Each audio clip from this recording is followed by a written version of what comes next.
Season 2, Episode 6 of Paradise might be the episode where the show finally shows its hand.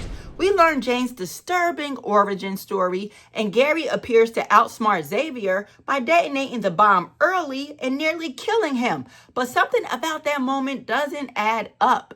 Did Xavier really get fooled by Gary, or was he already expecting it? And more importantly, did this episode quietly confirm the time travel or quantum entanglement theories the show has been hinting at all season long? So today, I'm breaking down 5 clues you probably missed that unlock what's really going on.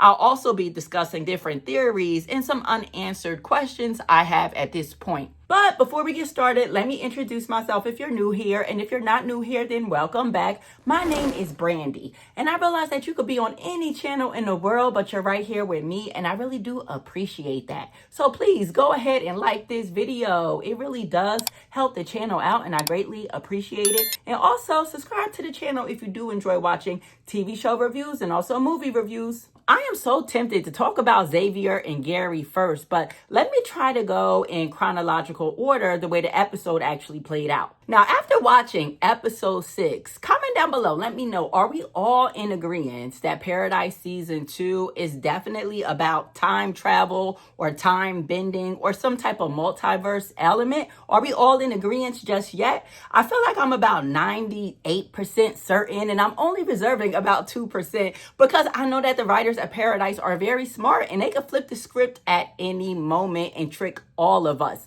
But let me start with the first clue that I saw in this episode, that we're still on that whole time travel track. Now, the first and most obvious clue that we see here is the email that Don, the Circuit City employee, receives from Alex Q. Yes, we are finally seeing some very concrete examples of Project Alex in effect. So we see this email. The email says that a killer will be born June 6th at 12:01 a.m. She could be stopped when it matters if you deliver a message to her, and we don't know exactly what the message is that Don, the Circuit City employee, needs to deliver to Jane and her mother. So we see Don, he goes up to the hospital and he approaches Jane's mother that's in the wheelchair, holding her brand new baby Jane in her arms. And he says, "Hey, cute little baby, is that a baby girl? Was she born the other day? Was she born June 6, 12:01? And he starts to get a bit aggressive. And he informs the mom that Jane will be a killer, but she can be stopped.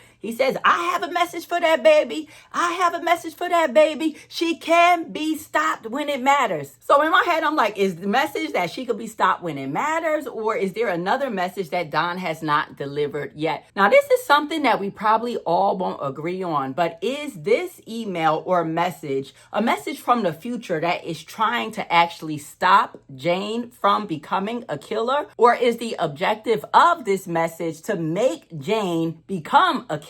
Because we see later on in the episode, Jane says something to the effect of she wouldn't have turned out the way she did if her mother didn't treat her a certain way because of something that her mom learned about her as a baby. So I'm leaning towards the email was sent intentionally to create a killer. They needed Jane to follow a certain timeline, and somebody is behind the scenes pulling the strings. But I'm so glad that we finally got a solid, concrete clue that Alex is in full effect. And God knows how many other emails that this Alex Q has sent out. And clue number 2 is when Stacy, Sterling K. Brown's real-world wife, she mentioned to Jane, "Are you familiar with the Stargate project?" Now, the Stargate project studied remote viewing and psychic abilities. The idea that through deep focus or meditation, a person might perceive events that are distant in space or time. So she teaches Jane how to deeply focus, how to quiet out all the noise and all of the voices in her head. But it was something that Stacy said to Jane during that conversation that really blew my mind. She told Jane that once you've mastered it, you'll reach a point where you feel like your mind is outside of your body. And we see Jane utilizing this meditation technique when she goes outside of the bunker to confront Link and his crew. Before she goes over there, you see her kneel down from a distance and she studies the whole scene. And she's actually just playing out everything in her head before it happens. And you see in her mind's eye that she's focusing on one guy. that has the strap. And that ends up being the one guy that she ends up taking him hostage just for a moment and having the strap to his head. So I thought that clue was very telling. And it's also telling of maybe why Sinatra chose Jane to be a part of her team. Maybe if she knew that Jane had this, let's say, psychic ability and that she could see things in different timelines in the future, then maybe that's why she wanted Jane on the team, because she knew Jane would be a really good fit to work alongside Project Alex. And the third clue is the reference of the show Jeopardy and the host Alex Trebek. We see Gabriella. She's on her computer looking through different audio files of past conversations or sessions that she had with Sinatra. And she's looking for clues as to who or what Project Alex is that's siphoning power from the bunker. And one of the conversations she pulls up is her and Sinatra having a friendly debate on how to spell Alex Trebek's name. I'm pretty sure it's Alex. Pretty sure you're wrong. It's Alex Trebek. And they're debating whether it's spelled A-L-E-C or A-L-E-X. But the significance of that conversation and how it ties into Project Alex goes back to 2011. Back then, host Alex Trebek oversaw a famous match where IBM Watson competed against human champions. And Watson, again, this is back in 2011, he was some type of supercomputer, and he was really killing the human champions that really had a lot of knowledge. So Watson represented the idea of machines predicting answers faster than humans, which sci-fi sometimes treats as future knowledge, a concept closely related to time bending or psychic abilities. And I imagine that they're just trying to tell us that Watson is somewhat similar to Project Alex. Although I really can't see Project Alex being like a physical computer, I somewhat see it as like a cloud system. And we all know that Sinatra, she was a former technology guru. So I'm sure that Project Alex is some kind of sophisticated cloud system. And again, I can't get too deep into time travel or time bending multiverse because I don't want to confuse myself. And I definitely don't want to confuse you either. But again, just the whole Alex Trebek thing was a huge clue. And also, I think that was a clue on how to actually spell Alex's name. Since a lot of us are guessing that Alex is an acronym for something, maybe we're spelling Alex's name wrong. Maybe it's not A-L-E-X, although that's what we saw on the email. But somehow when I saw that scene, it just made me think, hey, maybe Alex is spelled a different way. And the fourth clue isn't just about time travel, but more so about warped realities. In this episode, we see the book Art Through the Ages. And the book is strategically placed under the Wii controllers, like two timelines colliding. But then in the bunker, we get the real hint. But we see Sinatra, she's standing near a painting, and it's a Van Gogh painting called Starry Night, and it's all about a fake sky. And listen, I didn't notice at first, but I had to Google the book once I saw the book under the Wii controllers, because I'm like, that might be a clue right there. And it certainly was, because they talk about the Van Gogh painting in that book. And that's the key. Van Gogh's work is all about bending reality, not copying it. So if the show is referencing that, it might be telling us straight up that what we're seeing isn't reality, it's just a version of it. And now the fifth clue has to do with Xavier and Gary. And this might be like my wildest clue yet that might not be as grounded as my clues typically are, but hear me out. So we saw on episode 5, I even did a whole video on it, all the clues that Gary showed us that he was not to be trusted. But then we come to episode 6 and we see that Xavier is fully trusting of Gary. He even leaves the cracker to the bomb in Gary's possession, and Gary detonates the bomb early and nearly kills Xavier. And after I watched that scene, I'm like, is Xavier dumb? Like, is this the same Xavier that we have seen in past episodes? And that question right there is key, because I really don't think that we're dealing with the same Xavier here. I feel like we're dealing with very different timelines here. And one clue to that is when Xavier said this to Gary.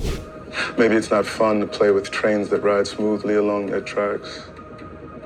And that line right there feels very much like a metaphor for deterministic timelines. So the question is, was Xavier in control, or was Xavier being controlled? Think about it, like a train is locked onto a certain train track and it can't only go forward. It can't go left, right, back. The direction is already predetermined. So I say all of that to say, maybe the Xavier that we saw in this episode, and I know it sounds weird, like I don't want Xavier to be, a different variant of himself per se. But the real Xavier is on a different timeline. I'm not sure if he's back at the bunker by now.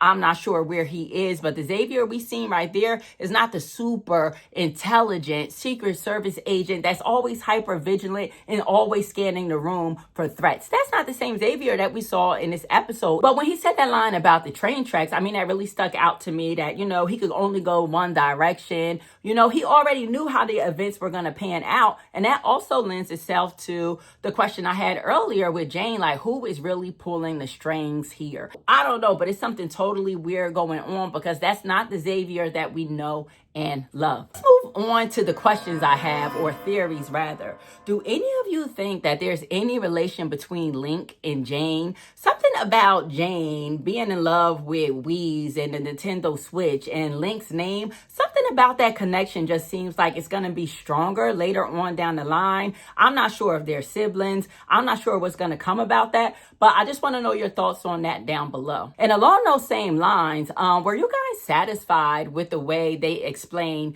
Jane being introduced to the whole Wii system through Stacy? I feel like that wasn't enough for me. I feel like Jane is infatuated with video games for a whole nother reason, a very diabolical, a dark reason that we haven't found out yet, because the explanation that that's one of the first games she played with like her mother figure, Stacy, to me, that's just not strong enough. And I'm waiting to find out more about Jane and her obsession with these Wiis. Apple pie. Now, Link asking for a slice of apple pie when he comes into the bunker as part of his negotiation deal, I thought that was a little bit odd. And it strikes me as that's some type of code for something else. I don't know if that's the message that the Circuit City guy was supposed to deliver to Jane somehow. Like, is that supposed to stop Jane and disarm her from hurting Link and his crew? I don't know, but I definitely think that is something more to that whole apple pie comment, and I can't wait till we find out more. Now, this theory is a bit far out. It's not grounded at all either. But when we learn more about Jane's backstory, for some reason,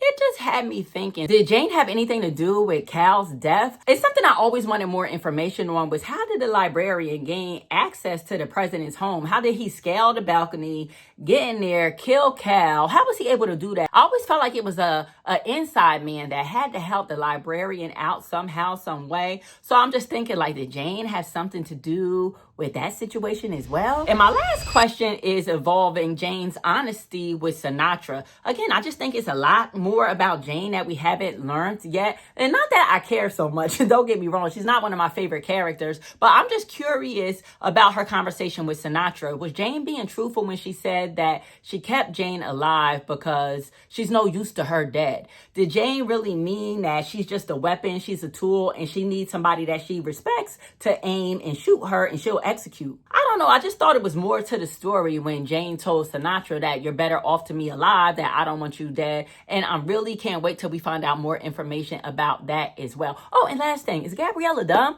Or is she on to something? Like, why would she approach Jane on her own? She is crazy. But nonetheless, guys, I thought that this was a great episode after I rewatched it. When I first watched it, I was not a big fan, but it really was a good episode because it did move the narrative further. But comment down below too. Let me know if you noticed any clues. Let me know what your theories are as well. And I will see you guys next week after Paradise Season 2, Episode 7. I love you all. Stay safe out there. Peace.